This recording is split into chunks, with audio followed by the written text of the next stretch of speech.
Oh, good morning, Convention Estates.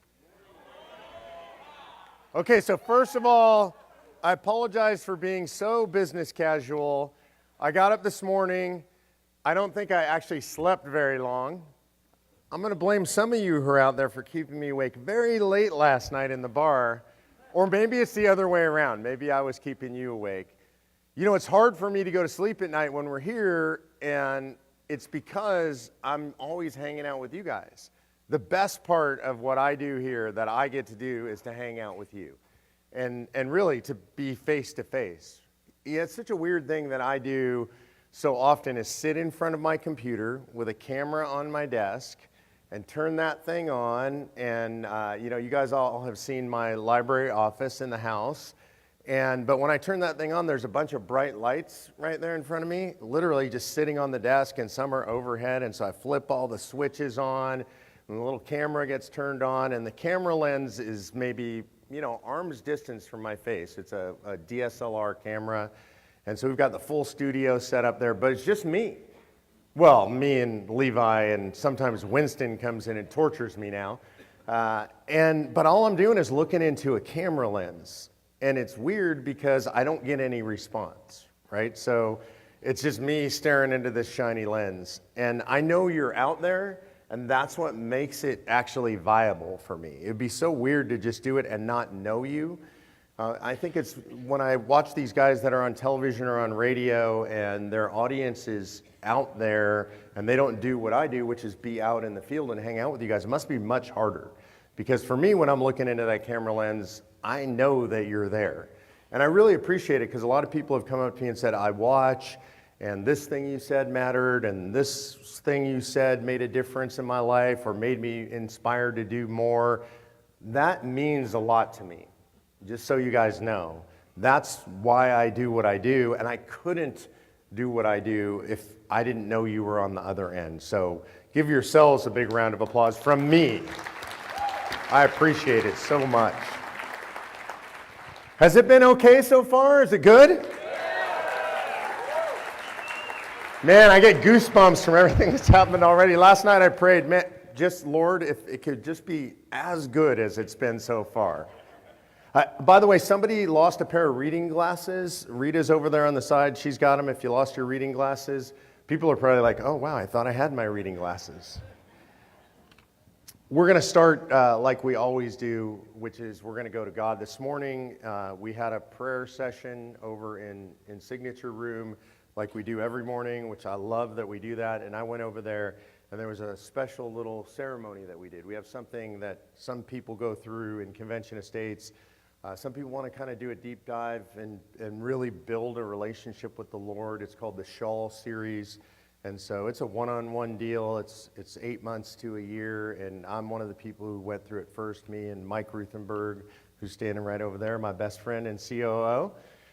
And so there was a little series where we get a prayer shawl around our shoulders, and kind of now we're qualified mentors. If that's something you're interested in, you can talk to Ginny Rapini or Chris Thomas or any of the mentor team, and they'll introduce you to that. So we started in prayer. So now what we want to do is we want to start in prayer with you. So I'm going to bring up somebody who's had a tremendous influence on our organization who you might not know. You might have heard the name. If you've been through a servant leadership class and you've read the servant leadership book, you've seen his name on the book. He's an incredible man. He really, I told him, when you walk out there and you look at that audience, know that you've touched every person in that audience, because servant leadership runs so deeply in the hearts and minds of this organization. He is a veteran, so we love our veterans, and he served a long career, ended up as a master sergeant in the Army, and so I'm from a Marine family, so we won't hold that against him, but we love our Army. And he's going to come here and do our invocation and our pledge. It is an honor and a privilege to introduce Dave Kunert.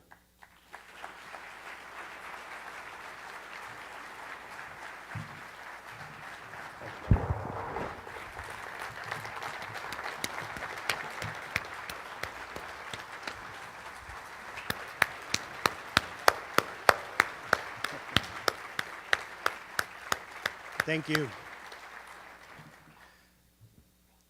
Believe it or not, that's the same thing I get every time I come home from work, so I'm totally, totally used to that.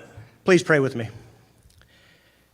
Heavenly Father, we thank you for today. We thank you for the freedom just to gather here today, and we ask for your continued blessing on this convention, simply through softening our hearts toward you, opening our minds towards what our speakers have for us today, Lord.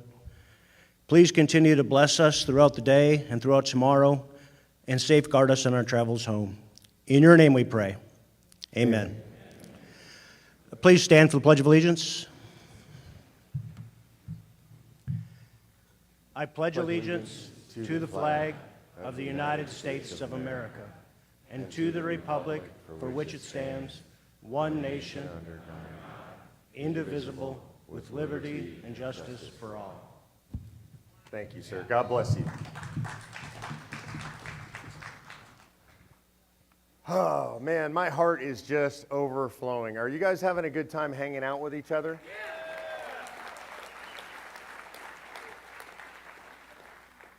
Now, Carol Aldridge organized all of this. She's on staff, and she's our events coordinator. She's done an incredible job. Can we get a big round of applause for Carol?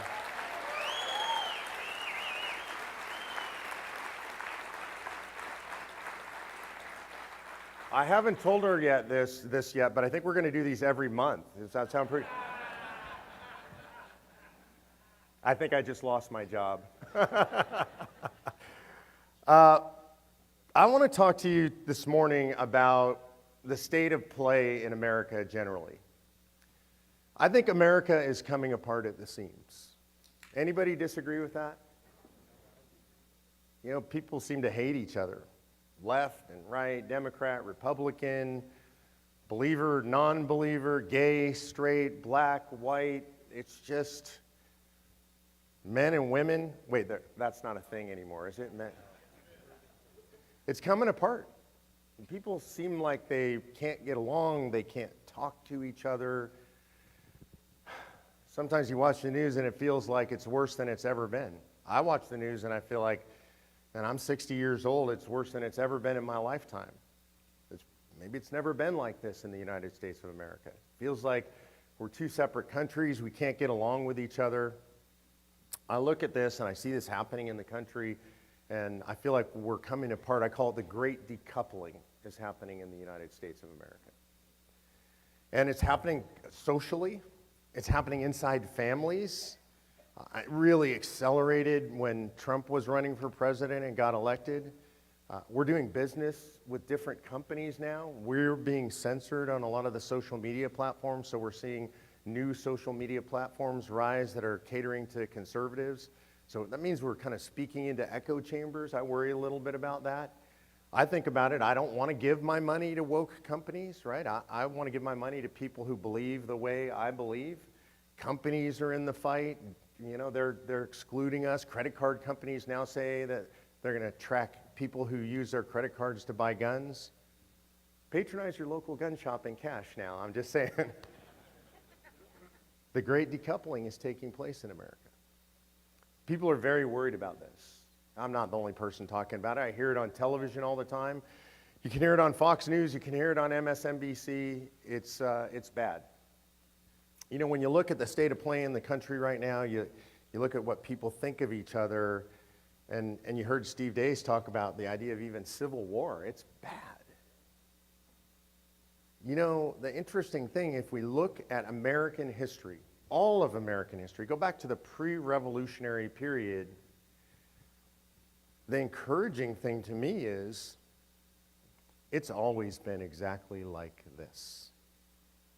And we happen to think that we live in unique times. There's nothing new under the sun. And we look at it because everybody looks at their own times through their own filter, through their own perception of what we know, of how we feel, of how it seems to us that the country's coming apart.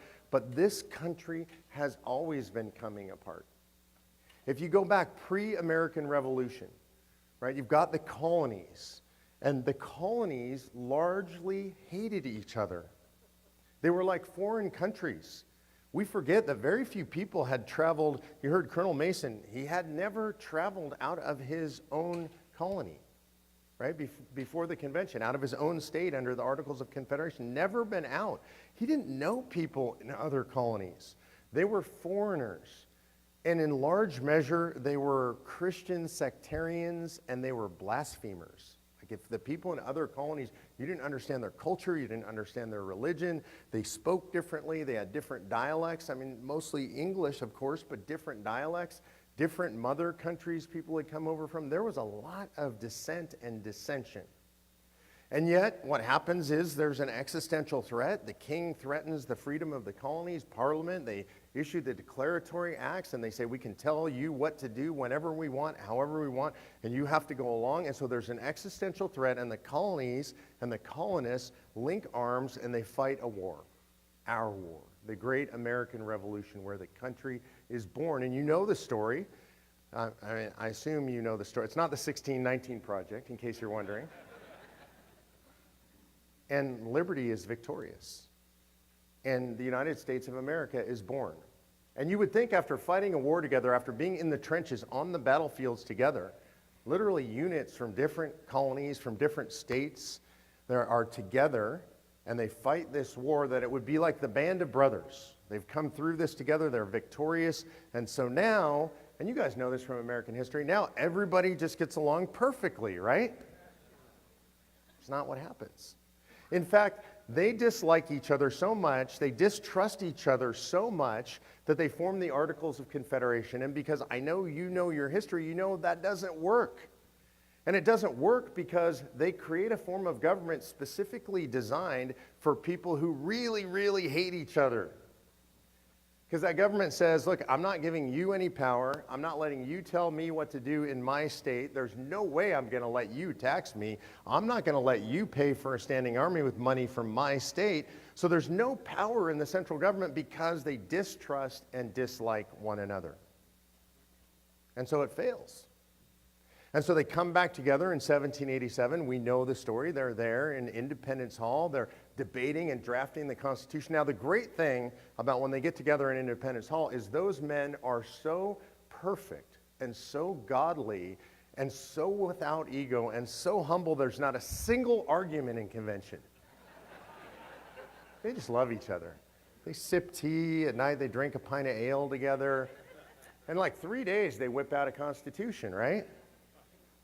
3 months arguing, accusatory stuff, slanderous stuff being said back and forth between the delegations, large states against small states, slave states against free states, commercial factionalism, personal ambition, greed, avarice, ego, all in that room, in that hot summer in Philadelphia. It's bad. They don't like each other. Some of them would never talk to each other again after that. It was bad. And out of that hot, steamy room in that summer in Philadelphia comes the finest form of government ever instituted among mankind for the preservation of liberty. Because they designed a form of government that was intended to withstand and intended to prosper from all this dissension. It's called a constitutional republic, and it's based on the idea of federalism. See, because federalism says we got to do some stuff together. The world is a dangerous place. There are existential threats. In their case, England was still an existential threat. Spain was an existential threat. France was an erstwhile ally that we owed a lot of money to. They were an existential threat, right? They faced Native American threats on the borders. There were threats everywhere. And they realized that they had to be unified for a limited amount of stuff so that they could survive. 17 things they decided. The enumerated powers in the United States Constitution. They created a federal system specifically out of the rancor, out of the distrust, out of the hatred, out of the dislike, out of the prejudice, a system of governance that was designed specifically to withstand that. And not only withstand that, but to prosper from it. It's an incredible idea, and it has lasted the test of time. 246 years now. It's absolutely incredible. The oldest living constitution in the history of the world. The average age that a constitution makes it to is 17 years. 246 years, because, in my opinion, because of federalism. Now, the good news is, if you know your history, immediately after convention, everything is just like wine and roses among the colonies, right? Now the states, they all love each other, everybody's happy, and for the rest of American history, we all just get along. So well we get along that in the 1860s, we decided we need to have a civil war. An actual full-blown civil war. Brother against brother. Township against township. State against state. And ultimately, 700,000 killed or wounded in that war. The great conflagration in the United States of America. And in the end, we force a union on half of the country. Incredible. We force people to be in a country that they were trying to leave. It's not really unity.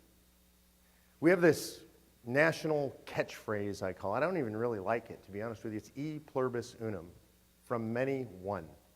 This idea that we're all unified and we're all one thing, but it's not really true. It wasn't true certainly before the American Revolution. It wasn't true after the American Revolution. It wasn't true in the Civil War. I don't know, maybe after the Civil War. Everything was just calm and everybody loved each other after the Civil War. Is that how it went? No, America was very divided. It continued to be divided. It's always been divided. But something unique happens in the 1940s, right? We get into World War II. And in World War II, we have collective national sacrifice. And we go out and we face tyranny all over the world. We face down totalitarianism that threatens the entire world. And we win an unbelievable, miraculous, providential victory. But everybody sacrifices. There's recycling, there's savings bonds, women go into the workforce like it's never happened before. Everybody knows people who went overseas and didn't come home. It is a collective national sacrifice. And after that, there is a sense of unity in the country. And this is where we get the idea, the concept of the American dream. This is where it's born, right? At this time in American history, we have the most prosperous period in American history. You get the house and the picket fence and the dogs in the yard and the kids going to public schools back when it was okay to send your kids to public schools. And this veneer of unity starts to cover the country, in my opinion. If you think of it as the Liberty Bell is beautiful, right? You guys have probably seen it, but it's got a big crack in it. But we don't look at it and say it's ugly. We still say that's beautiful, but it does have a crack in it. But after World War II, we lay this veneer of unity over the crack in the Liberty Bell, and we start to think, we're kind of all the same. We're all together in this country. We're all in it together. And in the 1950s, you get national network television, ABC, CBS, NBC, and we start consuming culture together. Maybe you're like me, maybe you grew up on this stuff and you know the Honeymooners and Father Knows Best and Leave It to Beaver and all these classic television shows. And if you were from Mississippi or you were from New York City, you could watch the same television shows. You could consume the same culture. That's an incredible thing. And we take this for granted, but back then, if you were in Biloxi, Mississippi or New York City, you lived in separate countries. If you were from Biloxi and you went to New York City, you felt like you had gone to a foreign country. You didn't belong there, you didn't fit in, the culture is completely different. But then we start watching TV, it's like, oh, Leave It to Beaver, I know that. Honeymooners, I know that. Move into the 1960s, late 50s, 1960s, you get franchising comes onto the scene. You get major league sports that start to form up national sports leagues, Major League Baseball, NFL, NBA. Some of us are weird, and I'll even say NHL, because I'm a hockey fan. And so we start doing all this stuff together nationally, because now we feel like we're all the same, and there's another layer of veneer that goes over the Liberty Bell and covers that crack. Because we're all the same, whether we live in Alabama or Arkansas or Idaho or California or New York City, we're all consuming the same culture. And you've got franchising. You can actually drive literally from Alabama to New York City, and you can stop at the same gas station, buy the same brand of gas in every single state along the way. You could stay in the same brand of hotel. You could eat the same food all the way. And once you get to New York City, you won't feel like a foreigner because you can still eat a Big Mac at McDonald's. It's the culture. It's another layer of veneer on the culture. We're all the same. Now we all get along, quote unquote, right? It's all the same. And when you get to the 1970s, in the 1970s in America, we have the zenith of the era of big government. Some of you are old enough to remember government in the 1970s, so I'm going to do a little pop quiz here. Who in Washington, D.C. was the champion for limited government, for small government in the 1970s in Washington, D.C.? Nobody. Nobody. Everybody thought bigger is better. The economy of scale. That's where that phrase comes from. Like the federal government can do it better because they can buy more and get a better price and they can be more efficient. And you know what's awesome about that? Because all the smart people will tell us what to do. That's the 1970s. In the 1970s, we have a Republican president that gives us the EPA and the Department of Energy. It's unimaginable to us today, right? Because we think, oh, Republicans, we're against the bureaucracy. We don't like it. We want to get rid of bureaucracy.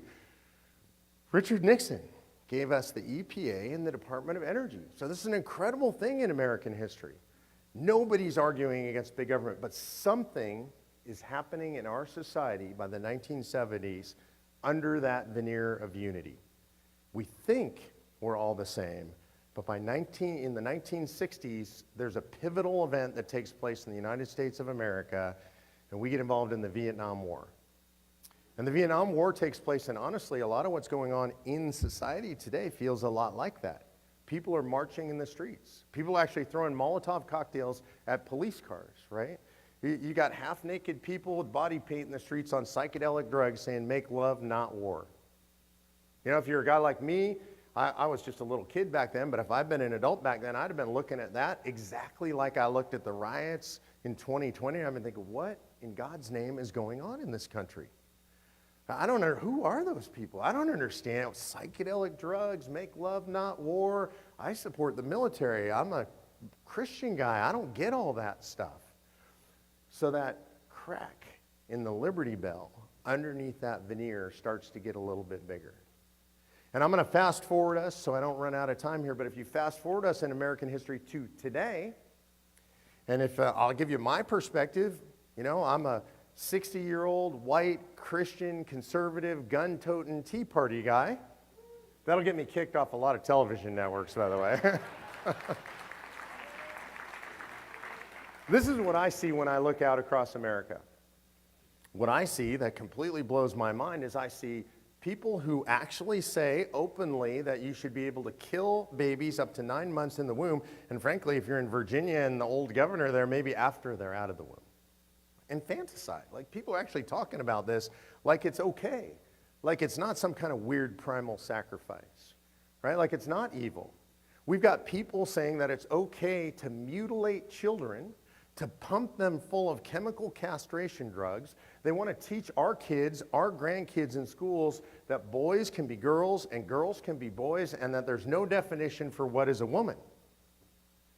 In our schools, they want to teach our kids that the most important thing about the person sitting next to you is the color of their skin. You know, I grew up in an era where it's like, we never even thought about that. Martin Luther King and the idea that you judge somebody by the content of their character and not the color of their skin was just a given when I grew up. Like it wasn't even debated.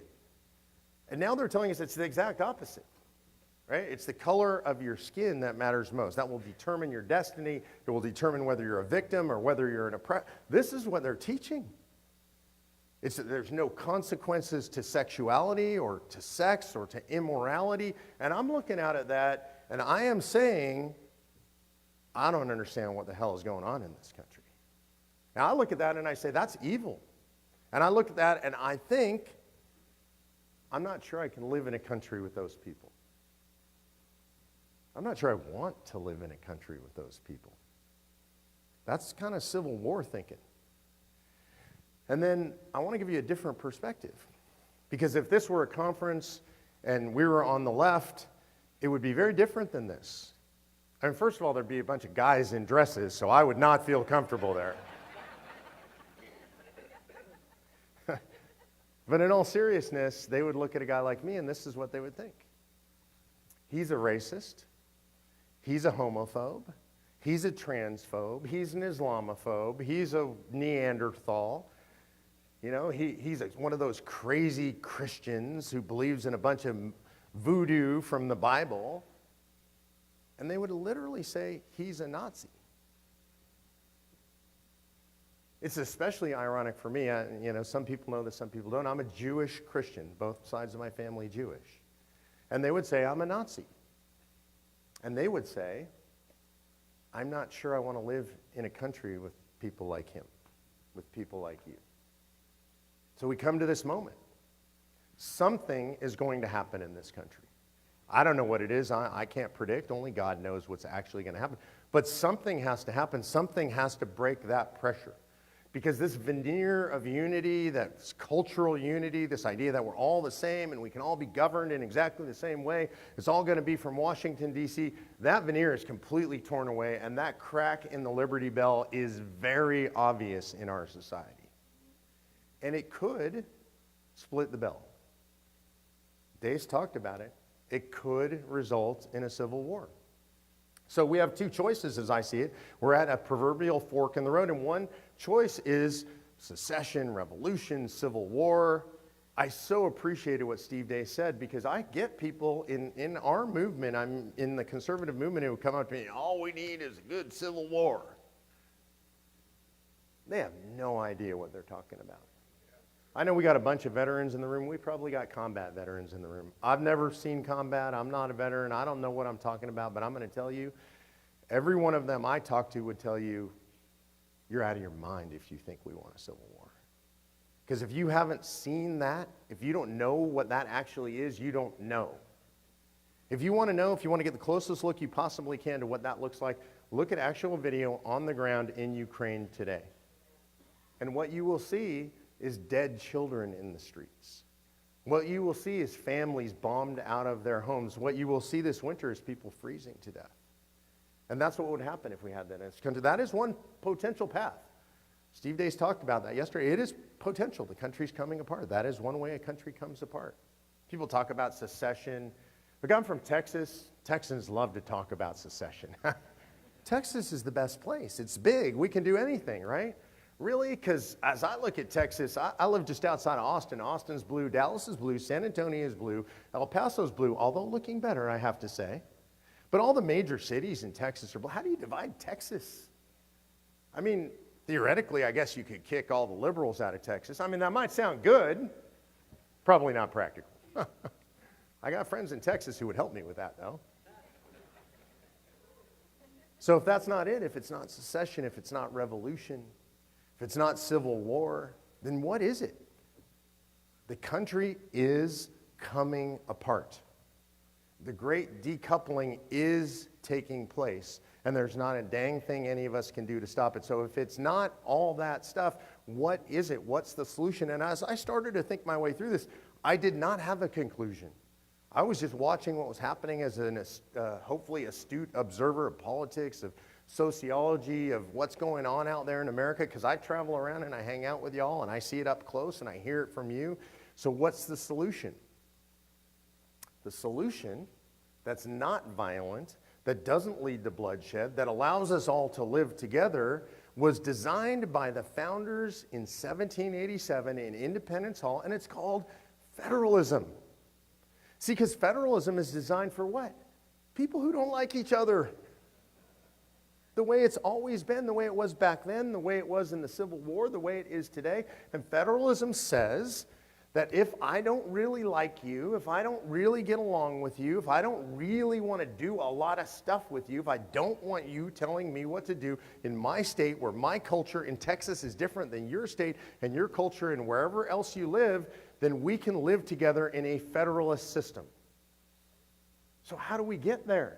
How do you get from where we're at today, which is not really living under federalism anymore? How do you get back to federalism? Unbelievable. The founders gave us away.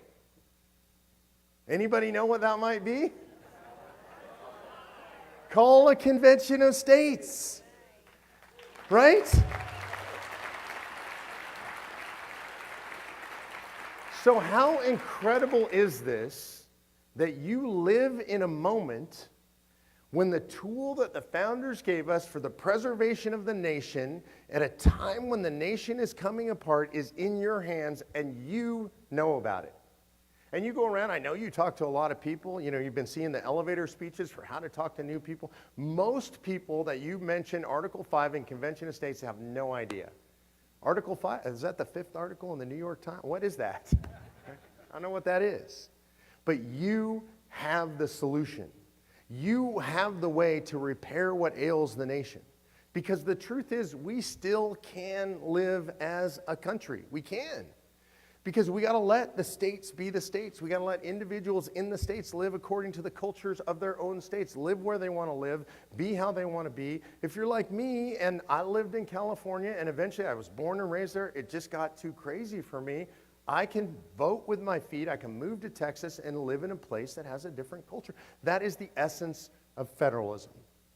And you are the point of the spear. This is why only you, with the help of God, can save this nation. Because the nation is coming apart. The Great Decoupling is taking place, and there's nothing we can do to stop it. And we, as people who love the United States of America, who understand our history, who understand that God had a hand in forming this country, who understand that this is the one place on earth where we have the ability to exercise free will that God gave us to a greater extent than any other place on the earth, you have the tool in your hands to save the United States of America. I'll close with this. It is a grave and difficult burden. Steve Day said, maybe it's a Hail Mary. Maybe it's impossible. Mike Ferris told you, he's done impossible things. A lot of people will tell you this is impossible. But what's the alternative? The alternative is it all falls apart. And the alternative is, in the end, that people look back at us and say, Grandpa, Grandma, what was it like when people were free in America? And what I can tell you is, for me, I will not go down without a fight. So thank you guys for being here. God bless you. You are the hope for America.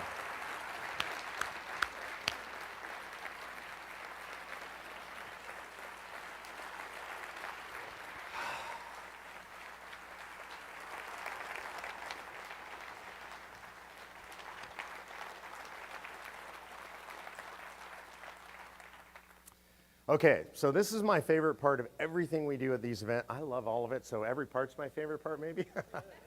But I love the interaction with you guys. That's the best thing that we do. Everything that we do in Convention of States that's good, everything that we do that works, that's great, comes from the grassroots. That's what makes this organization special. Every organization has an organizational pyramid. And so usually the way it works, and you guys know you're in businesses yourselves, you got the CEO, and then you got an executive staff, and then you got mid-level management, and then you got kind of the line workers out there, and that's the way an organizational pyramid is structured. And we have an organizational pyramid just like any other organization, except for our organizational pyramid is actually flipped upside down. Because we believe in servant leadership, as taught to us by Dave Cooner and Tim Dunn, and as we draw from the Bible. And what that means is, as the president of the organization, I'm at the bottom of the organizational pyramid. And I don't mean that facetiously. I mean, my job is to serve every single person in the organization. That's my responsibility. My job is to make sure you have what you need, that if you're struggling, we do our best to help you not struggle. My job is to serve our incredible executive team and make sure they have what they need to do their jobs, and so on, until we get to the very top of that organizational pyramid. I would say at one layer below the top is you guys, because you guys are the troops in the field, our leaders, our grassroots that make all this stuff happen, that actually do all the hard work. And then there are just the volunteers that are out there, and especially I would say at the very top of the pyramid is the brand new volunteer. The person who just clicked the button and said, I'm willing to do something. And that's the nature of our organizational pyramid, so your input matters to us more than anything else. And so what we're going to do is we're going to do some Q&A right now. A bunch of you put questions in, And so I'm going to bring up our Director of Operations, because she's the person responsible for making sure that everything happens. She works directly under Mike Ruthenberg, our Chief Operating Officer. And so it's my pleasure and my honor to introduce Lucy Vanderlaan.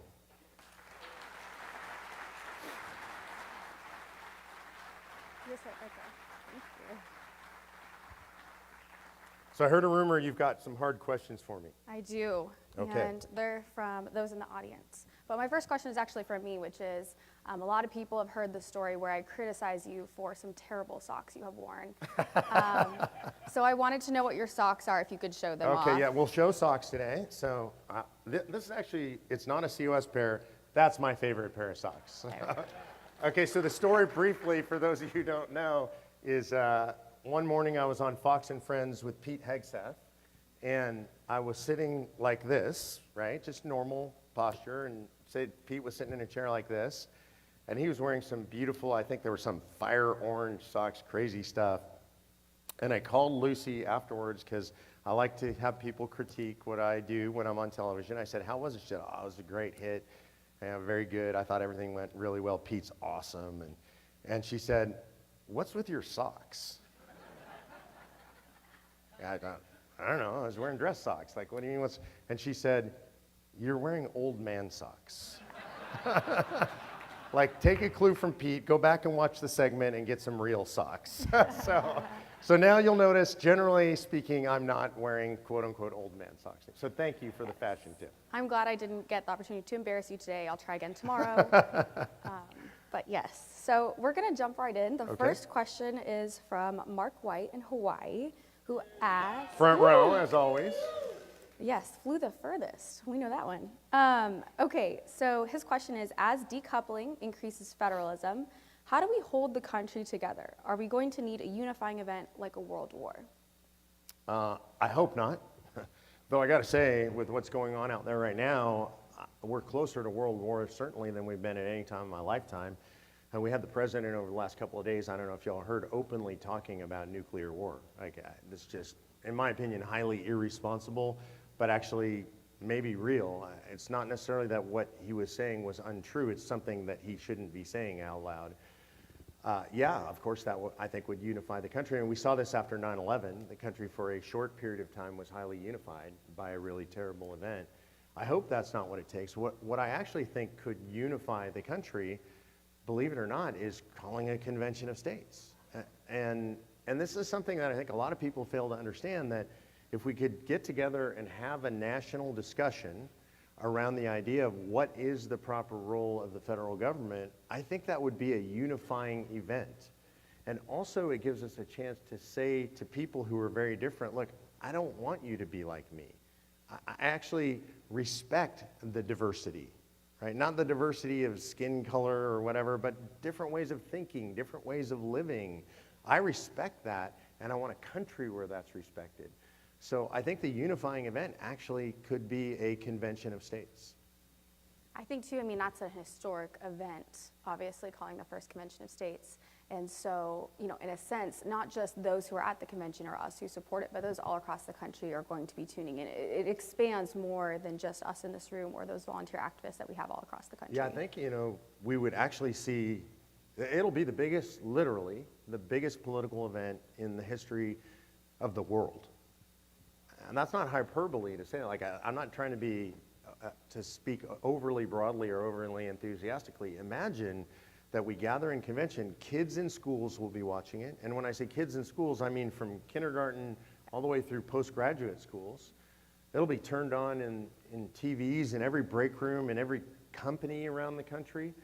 I think, you know, every legislature will be watching it. It'll be covered by all the networks. It'll be C-SPAN, end-to-end. Reporters from all over the country will descend on it. What an incredible unifying event for all of us to be paying attention. Like the Super Bowl and the Indy 500 and all, you know, World Cup soccer. I know, maybe you're not a soccer fan. I love soccer. It's like all of it put together at once for weeks on end, talking about the most important thing we could talk about, which is who decides, the federal government or the American people. So I agree with you. I think it's bigger and broader than we just think of going to a convention. I want to switch gears here. I know you talked a little bit about decoupling and, in a sense, embracing some of the differences that we have across the country. Obviously, I'm from Texas, too, and I'm happy with us being uniquely Texan. So we don't necessarily all want to be the same. But in the same sense, Gary Harbaugh from Indiana has a question. What is the most practical, loving thing we can do to win over our opponents and the undecided to help some of that unifying effort? You know, I talked about this a little bit in a breakout session, so I'm going to start, there's layers to that. I'm going to start with the deepest layer, and it's not for everybody. I'm not saying everybody has to do this, but I watched this happen in the Texas legislature. It was really interesting. And this was before I moved to Texas, but the Texas team did a organized prayer effort for the legislators by calling each office in sequence, opponents included, Democrats included, and just rotated through. And they would call the offices and say, hey, this is Tim from Convention of States, and we're praying for the legislators, and your office is up today. We just want to know, is there anybody we can pray for? Is there anything going on in your office you need help with? Just general prayers for the office.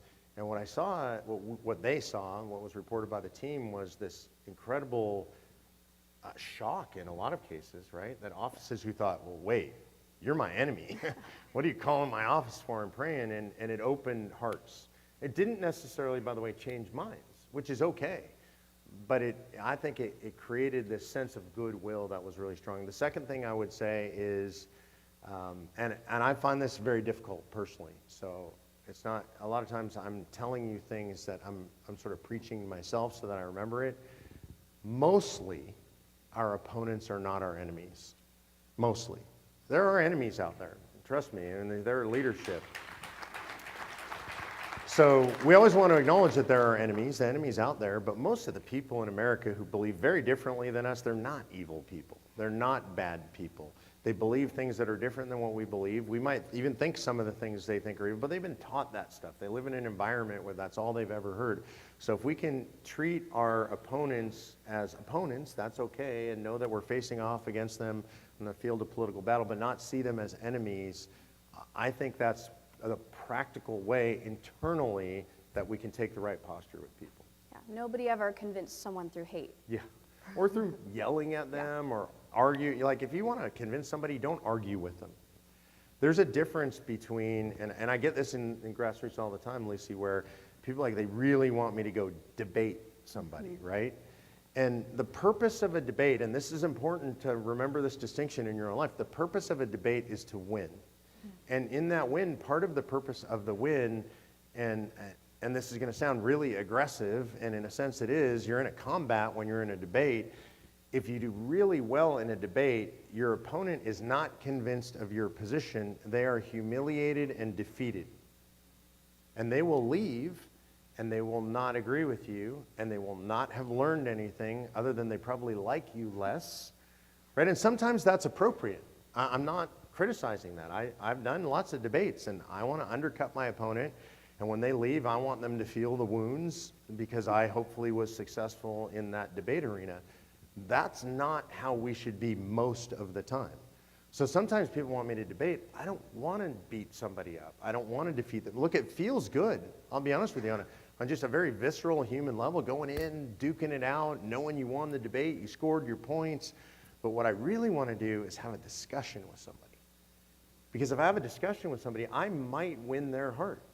I might get them to see at least a part of my point of view. And so how we talk to people and whether we think of it as I'm having an argument or a debate versus I'm having a discussion really matters. Yeah, keep that conversation going. Yep. I want to ask a question, or someone from the audience does, which is kind of an extension from what we were just talking about. This is from Lance Faust in Illinois, and he says, is there a way we can win over moderates and moderate Democrats? We had a whole session on this yesterday, and I would say, honestly, this is really difficult, right? I don't want to sugarcoat this. And this is something I've been hearing since the very beginning of the movement. And especially for those of you who live in a really blue state, you remember I can relate to this. I come from California. Or also, I see the Hawaii team sighing deeply. Do you know about a really blue state? Go to Hawaii. It's all beautiful on the beaches, but when you get in the legislature, it's not like that. Or if you live in an area that's really blue. I mean, you might live in a red state like Texas, but you live in Austin, like near where we live. It's tough. And it's getting tougher. The Great Decoupling is making this much harder. Pre-Trump, this was easier. And I'm not blaming Trump. I'm saying that there's a switch that flipped in the country when Trump ran for president. And there's just so much vitriol, mostly from the left. There are people on the right that participate in that. And so we got to be careful of that. It's not, our house is not perfectly clean. But it's just become difficult. So I want to start with that because I think sometimes people think, oh, it's easy for you, Mark. I mean, you live in Texas and you go to all the states, the red states where this passes, and also it's easy. I feel your pain. So here's how I deal with it, and then I'll close with why it's still hard. The way I talk to people about Convention of States is that it's really just the answer to the question, who decides? Convention of States is not a policy argument. We're not telling anybody how we want them to live, what the policy should be in their state, how much welfare they should have, how much money government should spend, what their education system should look like. There's no policy. This is a weird thing. Like, we're lobbying for no policy. Very unusual. And so what I'm actually lobbying for is if I'm talking to a legislator, is for that legislator to have more power in their own state legislature. I'm lobbying for liberal people in liberal states to have the power to do that which they believe is correct for their state. And so that's how I talk to moderates. And look, I think when Trump got elected, this in a way became easier. And as we go through the midterms, it's going to become easier with Democrats and moderates in the sense that I say, like when Trump got elected, I would say to a Democrat, do you like the idea of Donald Trump and Mitch McConnell and a more conservative Supreme Court telling you what to do? I would ask that question. Now, usually I wanted to make sure there was a desk between me and them so I didn't, because they might come flying out. If that didn't happen, what would happen is they'd be like, no, of course not. Those people are crazy and bad and they're blah, blah, blah. And I would say, I don't want them telling you what to do either. And by the way, I like Donald Trump. And I like conservatives, but I don't want them telling you what to. In fact, I don't want them telling me what to do. And I share their ideology, right?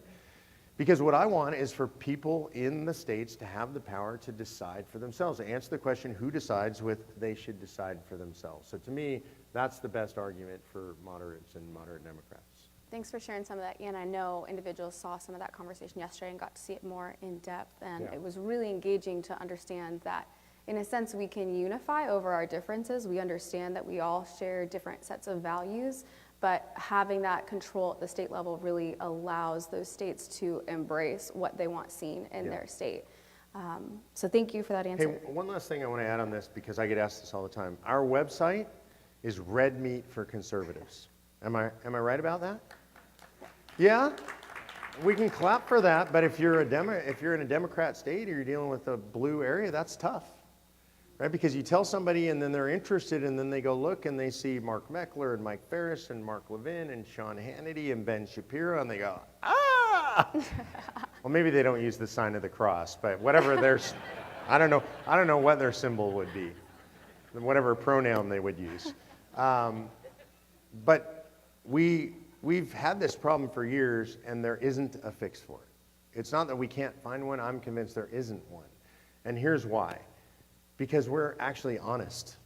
And most of us are conservatives. And all of our endorsers are conservatives. And I would be happy to have a non-conservative endorser if I could find one. I had a long conversation with Tulsi Gabbard about a year ago, roughly. I was out at Frontside. I spent 90 minutes on the phone with Tulsi. Very smart woman, by the way. Really, I have a lot of respect for her. I disagree with a lot of stuff politically with her. Very smart, very honest, and I wish the country was filled with a lot of Democrats like Tulsi Gabbard. It would be a better country, right? But the reality is our audience is primarily conservative, and our endorsers are conservative, and we can't really hide that. There was a time where the suggestion was made that we should have two websites, right? One that we can give out in blue states and one that we could give out in red states. It was a serious suggestion. We seriously looked at this. And then we realized, well, wait, that's not honest. We're going to send people to the cleansed left-wing website, and then they're going to find the right-wing website at some point. Like, what kind of bait and switch are you guys playing on us? So the reality is we have to be who we are, and we lead with love, but we are conservatives. That's our core constituency, and we haven't even come close to winning our core constituency, so that has to be our focus.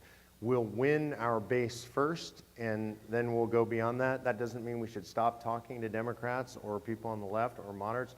We always should focus on that, but it's going to be rougher for you guys. I think to add on that too, I mean, we've had this conversation about how the truth or reality skews conservative. And that sounds odd, but in conservatism, we embrace facts and reality. And so portraying a website that is conservative, in a sense, it's just a reflection of what reality and truth looks like in our search for Yeah, it. that fits the theme, right? I've been saying taste for reality. Unfortunately, a lot of folks on the left don't have a taste for reality. If you can't define a woman, you don't have a taste for reality. Moving on to the next question, Jim Collinsworth from New Jersey asks, as we know, the 17th Amendment was taken up as a result of an Article 5 Convention of States. What is your expectation if Congress decides to put up these own amendments for term limits? So 17th Amendment, just to make sure everybody's on the same page, I didn't know what this was years ago. You don't really study the 17th Amendment much in school. We don't study the Constitution much in school. 17th Amendment provided for the direct election of United States senators. They used to be appointed by the state legislatures. This is really important in the constitutional balance because what it did is it gave the states a voice in Washington, D.C., and senators' primary job, you really didn't even have to speak English because all you had to do was be able to say no. That was their job. No to the federal, no, you can't do that. You can't encroach on that. You can't take that power away from us. So the 17th Amendment really broke our system, in my opinion, because it took a voice away from the states as entities. And so it was a response to what was going on in the states, and the states were pushing for a convention to directly elect their senators. It's important to understand the historical context. They were doing that because in order to become a senator, mostly it was really rich people who already had a lot of influence in their state and could afford to become senators. And so that was the problem that was perceived. And today, you know, what's awesome is people who run through the Senate are mostly really rich people with a lot of influence in their states, right? And so we didn't really fix the problem, and it created a whole other set of problems. And so the question really is, what happens if Congress does something like this on term limits? Look, I hope they do. And I actually expect that they will. I would expect that Congress, as we get close to convention, they will start reacting. In 1982, when we were close to a balanced budget convention, they passed the Gramm-Rudman Act, which was a fake balanced budget act. Right? That's really what they, so this is what I expect, is that Congress will be like, hey, you guys want to limit the powers of the federal government? Whew, we got a package for you. Would you like what's here or over here? Right? They're going to open up the coat and they're going to show us a bunch of shiny watches. And what we're going to say is, we're so happy for you and you're so cute with your little amendments that you're proposing. You're welcome to watch our convention and you can give us some input if you like. So we're going to go to convention no matter what.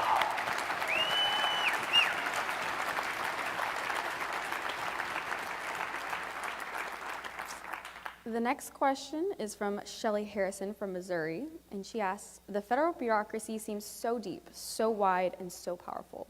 Is calling a convention able to limit the authority that the unelected bureaucrats wield? Yes, yes, and hell yes. That's very non-specific, but it excites me more than anything about convention, and here's how it works. There's multiple ways that it works and multiple things that can be done in convention with the bureaucracy. The administrative state is the disease on the American population right now. And the founders would have been stunned that we have it. It is, by and large, 99% unconstitutional. It's been made constitutional by the Supreme Court through Commerce Clause, through General Welfare Clause, through Necessary and Proper Clause. You heard Mike Ferris talk about that yesterday. So by redefining that stuff, as Mike said, in a much more sophisticated way than I can, we can do away with the authority for these agencies. What that means is, for example, if we redefine the Commerce Clause for what it originally was, what that would do is remove the authority for probably 40% of the federal government. It wouldn't happen overnight. You can applaud for that, because that is good. It's not me. And then the other approach to this is, to the extent we can't get rid of bureaucracies, part of the disease in the bureaucracy is federal employee unions, which are a cancer upon the republic.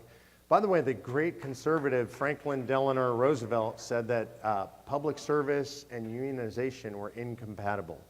And they are incompatible, and so the reason that we have federal employee unions is they're chartered by the federal government, and we can make that unconstitutional and do away with all federal employee unions.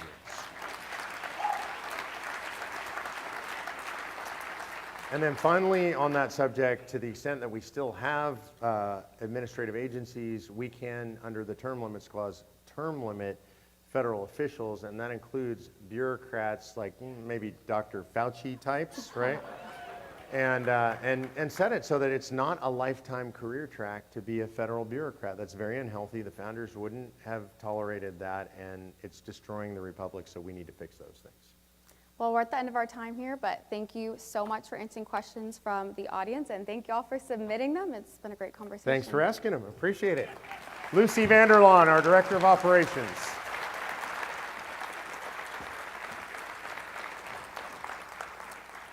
So, one of the themes that you've seen as we've been up here is out in the public sphere. I hear this all the time, by the way, that, we don't get enough attention out in public and there's not enough media attention. I hope one of the things that you've seen while you've been here is we got a lot of friends. And not just people who we pay a speaking fee to come here, because that's not how we operate, right? These are people who are friends of ours, who love you because they believe in you, they believe in Convention of States, they're here for you. One of those friends who I was hoping would be here with us today is Pete Hegseth from Fox & Friends. Anybody like Pete Hegseth?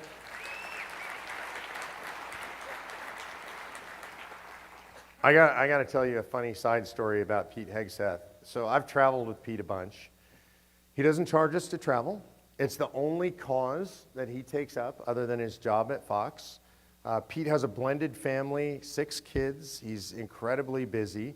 He committed to being here, but his family is relocating out of New York City to a place that's a healthier place to raise kids. And so I'm really proud of him for doing that and dedicating himself to his kids.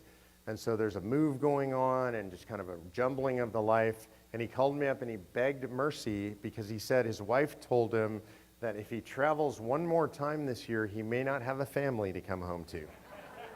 And I thought, well, I like Pete and I like his family, so I think we'll cut him a little bit of slack. We travel around a lot together. My favorite memory about Pete is I was at an event with Pete in Palm Beach and just at a beautiful hotel. And so Pete was traveling with me, and there were a bunch of older ladies that were around us, and a woman walked up to me and she said, "Oh, we love you and you're so great, Mark, and we really like you, and you're pretty handsome too, but that guy Pete, he's real eye candy." So now when I travel with Pete, I tell him, "Look, man, I'll carry your bags or whatever. You're the eye candy." And he hates it, by the way, which makes it even more fun. So what Pete did, and I really appreciate our friend Pete Hegseth, he recorded a video for us, so y'all are going to get a chance to hear from Pete Hegseth right now.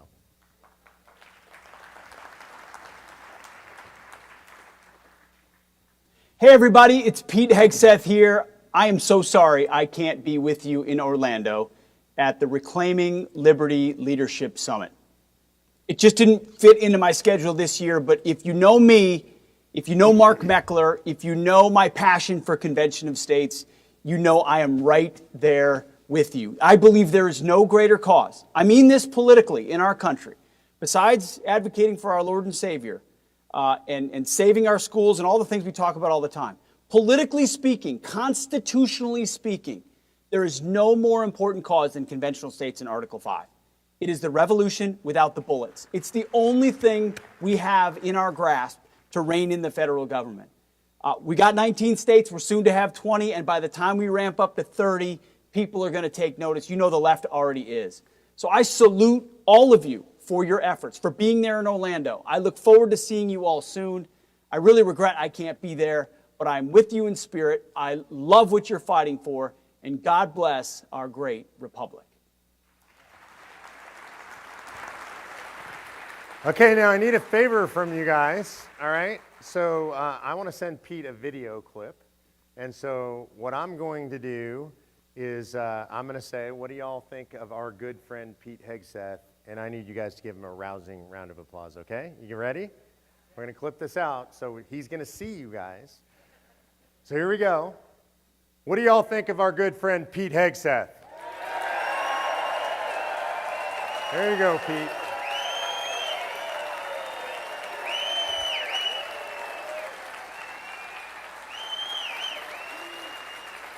Awesome.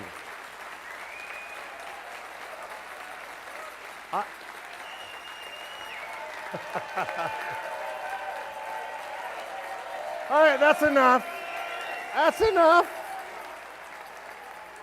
All right, Pete, this is the one thing I got to say. So everywhere I go, you and I travel together, everybody tells me you're the eye candy. I have not gotten a round of applause that big. Thanks a lot, Pete. Show me up once again. Pete Hegseth. Man, a guy can't get a break around here.